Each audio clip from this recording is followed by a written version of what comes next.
I want to get a sense of the ground situation from Mr. Jangkholam Haukep, who joins us on the phone line from Churachandpur, which, as I said, is one of the worst hit areas. Mr. Haukep, thank you so much for speaking to News 9. So, of course, the government of India told the Supreme Court today that in the last 2 days, there has been no violence and the state is limping back to normalcy. What can you tell us, sir, about the current situation with even curfew having been somewhat relaxed?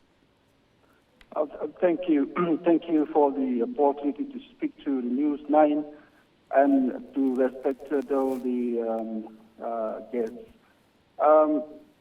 Yesterday night, 2 more villages were burned down in Jangkholam district.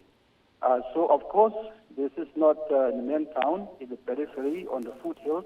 So, just to make sure, make it known that violence is not stopped totally, it's still going on. Even tonight, people are guarding their villages, tribal people. So, there's one thing that I want to bring to notice of everyone. Not to blame anyone, but just to state the fact and also to inform the people in charge that we need a security for all of us as one. Then the situation, and then I also want to correct that I'm not social activist as such.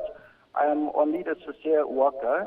My work is to help the poor and all that. So let me clear that one, I'm not social activist as such, but I'm concerned about the people. I'm concerned about the Manipur, the Kuki people, and the Métis, and for that matter, other communities who've been here for a long time. Our forefathers sometimes used to protect the Métis kings those days, and then we worked together, and then Kuki, they fought the Britishers, 1917 to 19.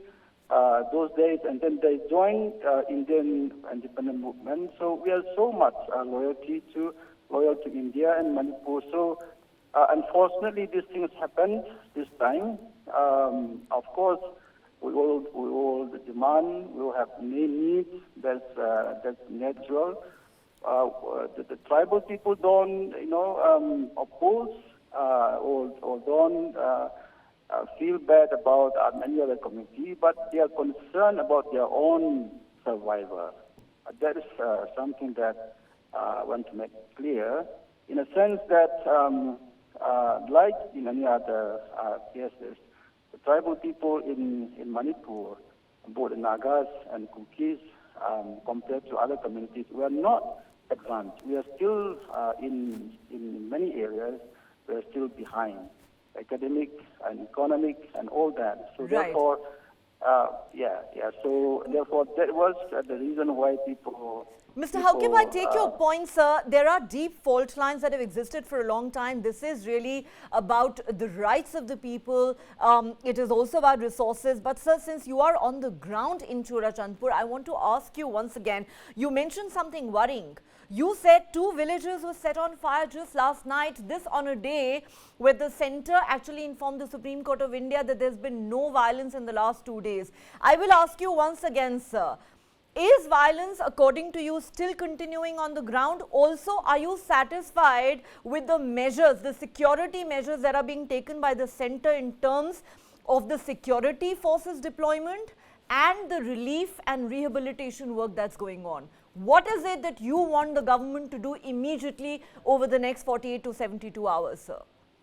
My immediate request is protection and safety.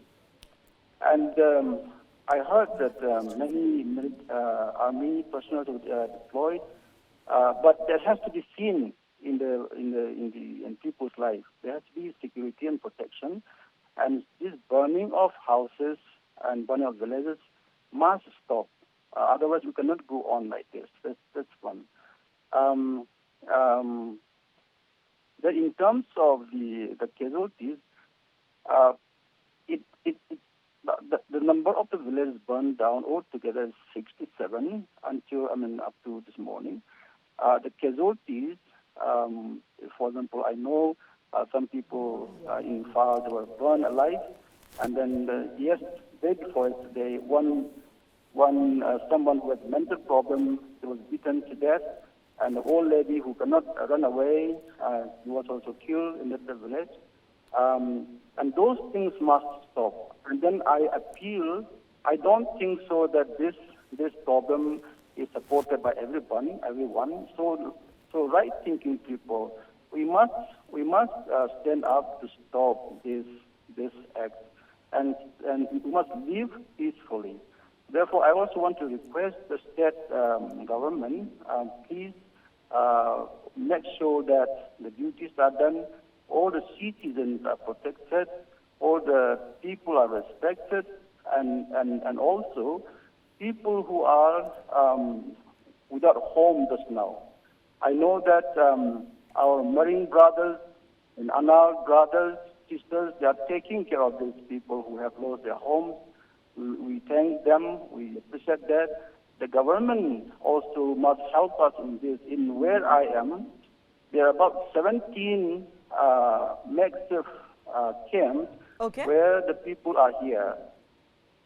Yeah, so that is the need where we have to look into. Then the last point, I'm happy that the Supreme Court has made that decision, but my request is that when they do this assessment, my plea is that they would come to the ground, talk to the people, and see the reality and report it in the way that is justifiable and factual.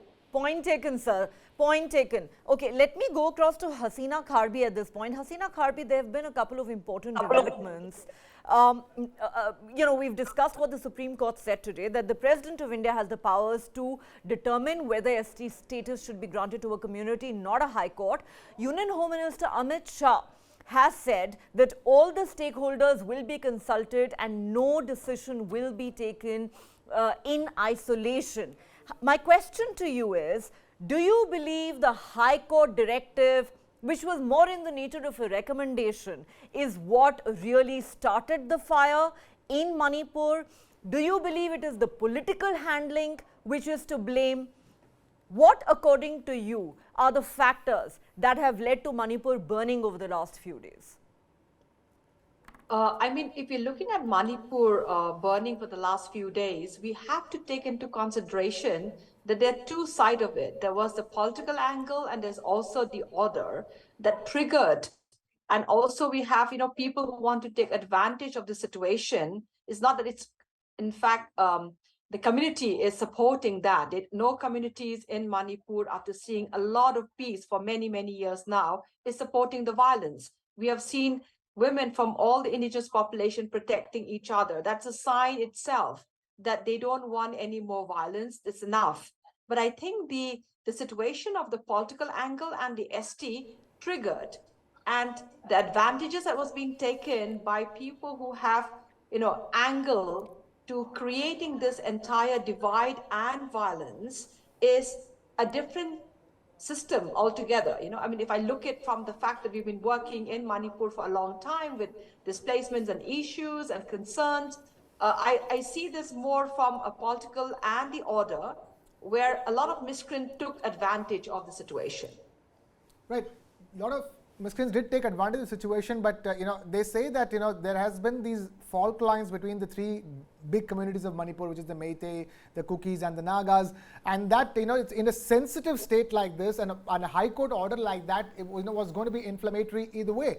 My question to you is that how do you think with the handling of the situation was, because they say that the level of violence that broke out in Manipur this time around is unprecedented.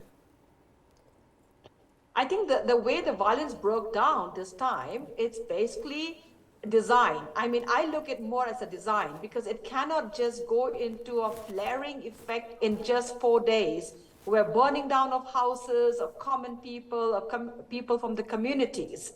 It is a very designed bit, and I think... Ma'am, I'm sorry to interrupt you, but when you say it was well designed, I want you to tell us who exactly you're hinting at. Who do you hold responsible? Well, I think the state political setup needs to also understand that there are two fractions, of how the political parties is working in Manipur at the moment. We also have to see that after the election that has happened, There are also aspects, of wanting the state to be more single party, in the way that it was operating. But at the same time, the sensitivity of the people had to be taken into consideration. We all know that this sensitivity has occurred for a very long time. Why was it not taken into consideration for consultative measures or discussions at different level before that order was passed? Yeah. Because this is something that there was a demand from the very beginning that there has to be consultative process, but that process was not being adopted or was applied.